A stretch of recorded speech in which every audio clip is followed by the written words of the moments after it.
Hey guys, welcome back. Today we're talking about our overvalued fantasy football running backs. We're here to make everybody mad at us. We'll show you how to win your league by winning your draft. Let's start this fantasy football podcast right meow.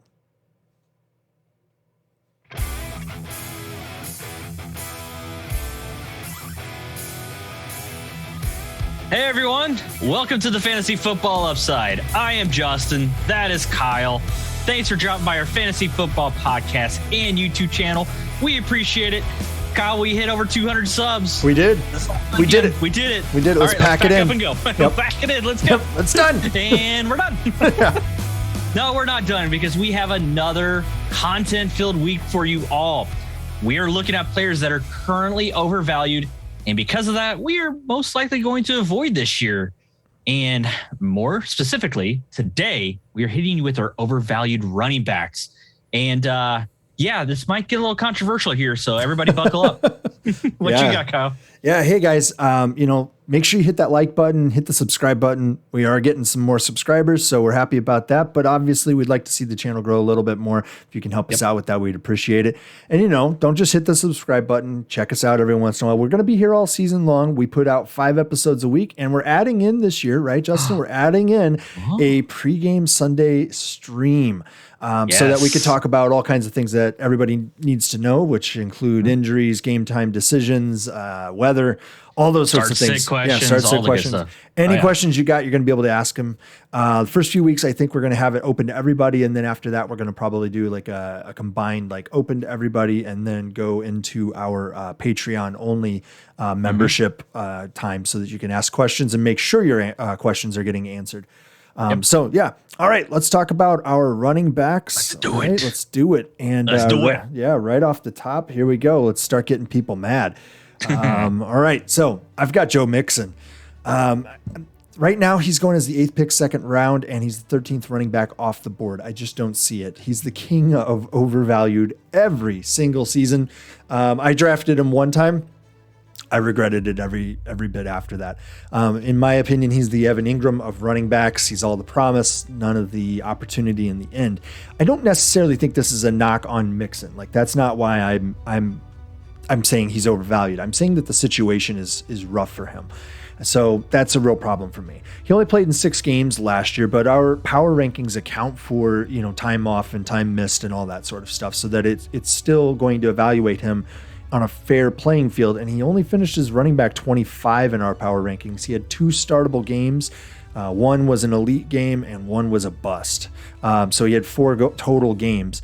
Elite means he was finished in the top 6 in his position, and a bust means he was outside of the top. What was it, Justin? I think 36 for running backs. I believe we did 36. Yeah, outside of the top 36. Yeah, because we kind of counted in a flex role as a potential startable.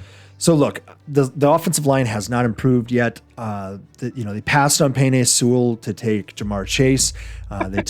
They took Jackson Carman out of Clemson in the 2nd round, and currently he's sitting 3rd on the depth chart. Third string right guard. They were hoping that he would work out as a tackle. They were hoping he would step right in. And if you're taking an offensive lineman in the 1st or 2nd round, he better step right in. And guess who is stepping right in is Penei Sewell, right? So they passed on him, and who did they go grab? They grabbed a wide receiver who they didn't exactly need. So both Mixon and Burrow got hurt last year because of the poor line play. Pro Football Focus had this line ranked 25th before they got Carman, and that was actually before they learned that Carman wasn't going to be starting.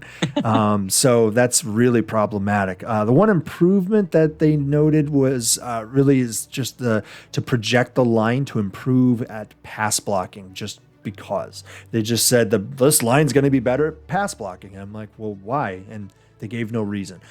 So I don't really know that I agree with that. They did not do the same projection for run blocking. It's going to be the same. And look, with Mixon, for me, his carries go up and his production goes down. Now, that's not entirely out of the norm, right? Over the course of a whole season with more carries, usually the yards per carry go down. But when we look at him, his yards per carries weren't exactly elite to begin with. 16.9 carries per game in 2018 with an average of 4.9 yards per carry out of 14 games. 2019, he had 17.35 carries per game, so he went up half carry per game. but his yards per carry dropped nearly an entire yard. He went down to 4.1, and that was over a 16-game period. Then 2020, he had 19.83 carries per game, so he jumped 2.5 carries per game last year in the 6 games that he played in, and he had 3.6 yards per carry. He lost an entire half of a yard. So if you look over the course of the last 3 years, per carry, he has lost 1.3 yards per carry. That's huge. That's a huge drop, Justin. Jeez. Volume hasn't improved his game, and he's averaged more carries than many bell cow backs have over the last few years without enough to show for it in my mind, right? I mean, Zeke gets it done on a lot less. Aaron Jones gets it done on a lot less. Alvin Kamara gets it done on a lot less. These guys do not necessarily always have elite run blocking lines. I mean, look at what Zeke had last year. It was a pretty broken line. Look what Miles Sanders had last year. Look what David Montgomery had last year. And each of these guys still showed up as elite players repeatedly. Joe Mixon doesn't. And so you have to question why. I haven't taken the time to break down the tape, but I'm pretty sure that if I looked at it, he's not hitting the right hole, or he's cutting into the defenders. I'm not sure. It's just always been just a terrible offensive line since he came in the league, and it's always like he's having to make a move 2 yards in the backfield.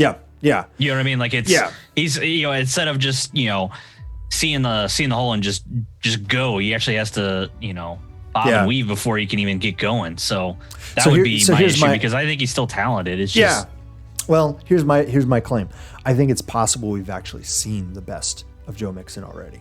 Possible. I think it's entirely possible. He's coming back on that foot injury. Yep. I mean, I think what we've seen in the past is what we're going to get. And foot injuries with running backs, especially how quiet they were about that injury, except for you, Kyle. You were saying, I was saying it was gonna linger, and it did. Yeah. Because it was the same injury that Cam Newton had, and he lost how much time off of that? Over a year. And we're talking about Joe Mixon, who they tried to bring back, right? He had four games, and they tried to bring him back in 2 different games, and they had to bring him out. So, look, I would take David Montgomery, Hunt, Clyde Edwards-Helaire, who I think is just a touchdown variance away from having a really great season. But look, I don't think that he's going to be there ahead of or after any of these guys. So I think that's perfect. It's perfect. Right. He's going to get taken, and some of these other guys are going to fall down the board to you. Let them draft Mixon. Let somebody in your league be a Mixon truther and regret it.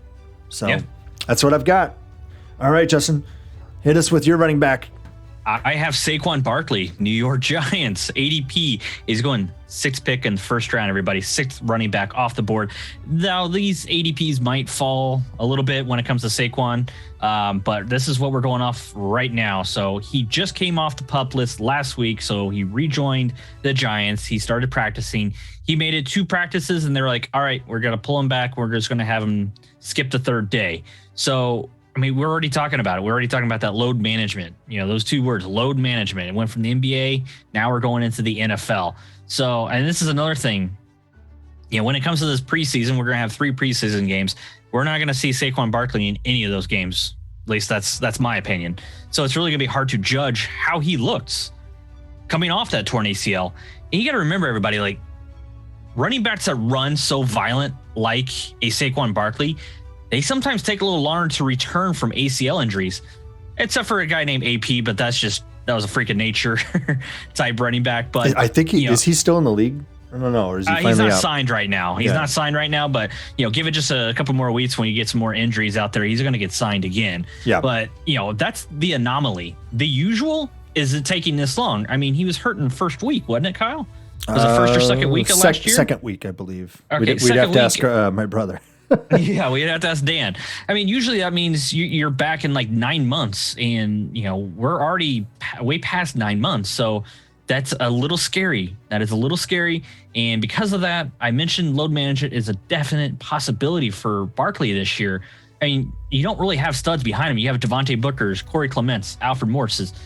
They're still around in this league. And those are names that have been relevant at some point in fantasy football because of injuries ahead of them.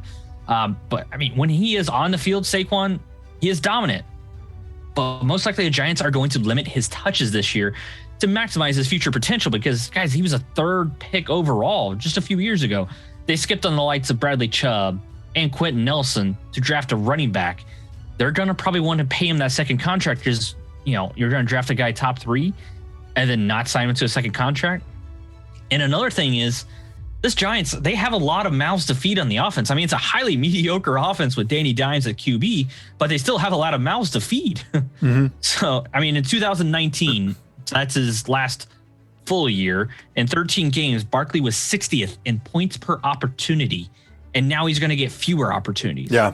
So I just don't see how that equals out a top 6 running back. No, I would say give me Jonathan Taylor at a very similar ADP. Yeah, and I'm going to be much happier. I think Taylor is if he has Quentin Nelson, I think he's a lock for top 5 running back. Yeah. So that's the only concern with him for me. But I'd rather be more concerned about the condition of the line than the condition of the player's leg. That's me. So I would take the risk of the line not being what I hope it to be over the player. I mean, they've put some money and some draft capital in, but it hasn't really paid off. I believe they did have some opt-outs last year, and it's just, some of the offensive linemen have not developed into what it should be at this point based off their draft capital and their free agency money that they put towards it. I mean, and like I said, we're talking about Danny Dimes here at QB. Yep. You're getting one-dimensional. You're getting 8 men in the box. Yeah. Yeah. I mean, especially because he's shown the willingness or the want to run consistently with the ball rather than throw it. He hasn't made that progression that Josh Allen has to some extent, right? Yeah. So, yep. All right. So let's start talking. I'm gonna do a bit of a deep dive here, but it's not all going to be about statistics, guys. It's not all statistical analysis, right? Statistics. What is? Yep. Statistics. All right. So mine is the big one, right? It's Derrick Henry.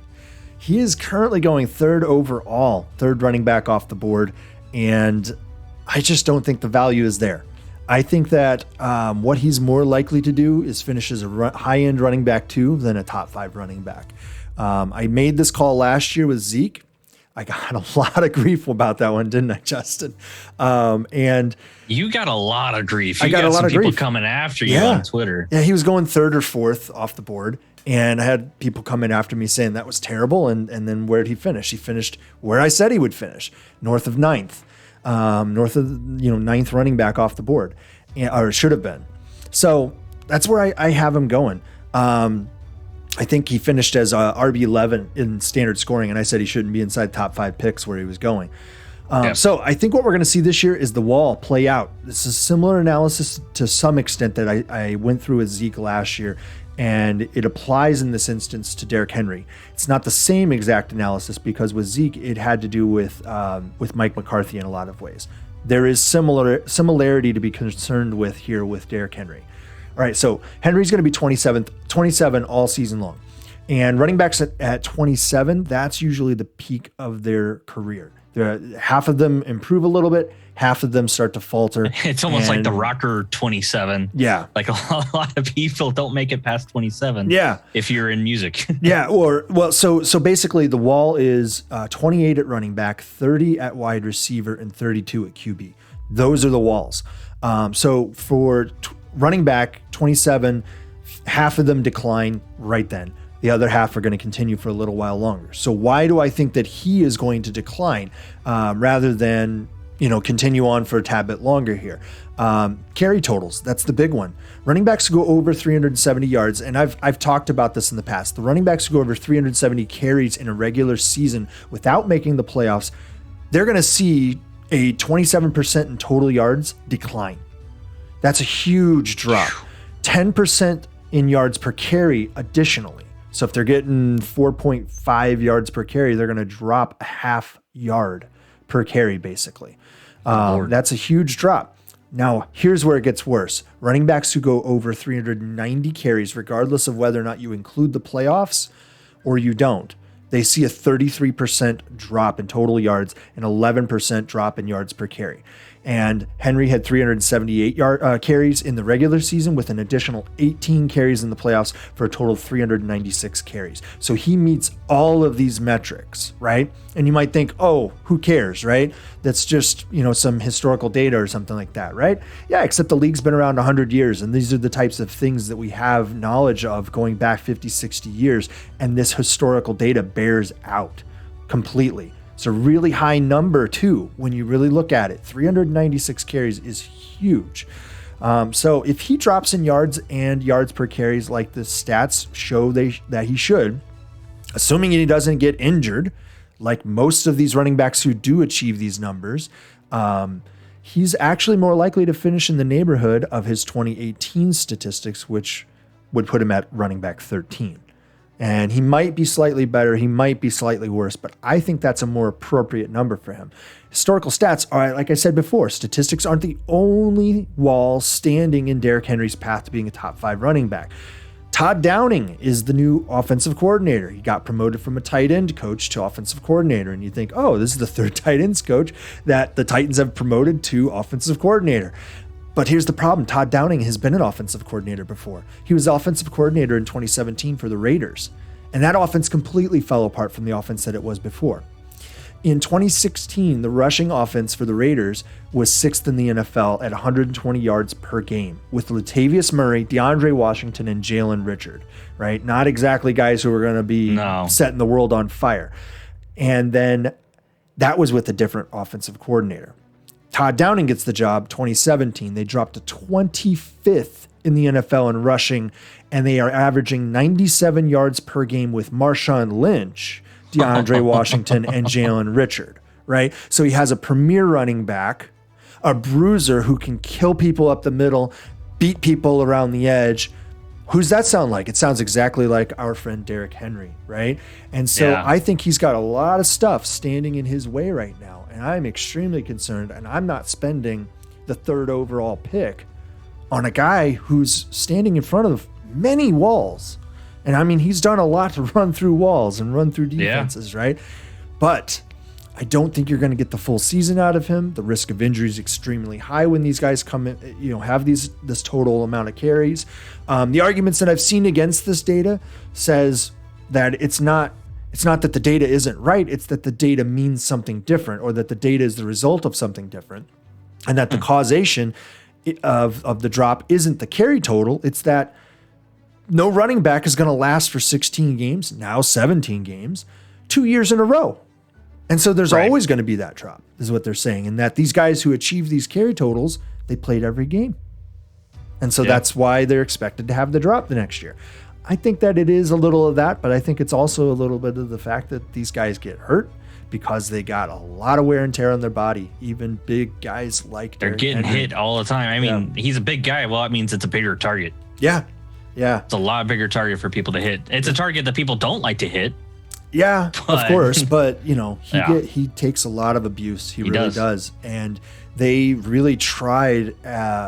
Last year was the first year they just basically said, screw it, and tried to put as many carries on him as possible. But before then, they really tried to manage his load. They brought in our good friend Dion Lewis. Yeah. For a few years to be as a little scat back. And we thought they would do the same thing with Derrick Evans because it makes sense. Nobody just can't stay healthy. Yeah, the NFL, the coaches know better than to just throw all the carries at one guy now.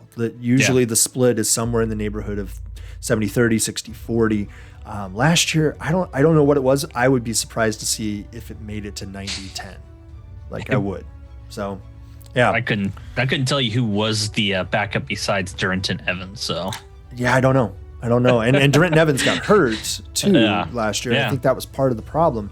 So they just really didn't have anybody other than Derrick Henry. And why not? I mean, the dude killed it, except in the playoff game. I think he had 40 yards maybe. I think it was 40 yards. It was like 2.1 yards per carry. He got 18 carries and had 40 yards, I think. So I don't know if that's a sign of things to come. And this is, we were talking about it before. This is a statistic and an analysis that people need to be more aware of now that they're adding the 17th game, because you're going to see more guys approach the magical number of 370. And apparently the number really, if you boil it way down and start looking at it very granular, it gets to 373. That's the number. If you hit 373, you are almost sure to break down the next season in some way. So, unless you're Eric Dickerson, that's the only guy. Well, yeah. Yeah. So he doesn't count. Nope. All right, Justin, hit us with the last running back. Well, this is definitely not going to be as controversial, but I have Javonte Williams, Denver Broncos. He's going the 4th pick in the 6th round, 24th running back off the board. I saw that number and I was just like, Oh, let me look up Broncos. Did Melvin Gordon get cut or something? No? Okay. No, he's RB1 still.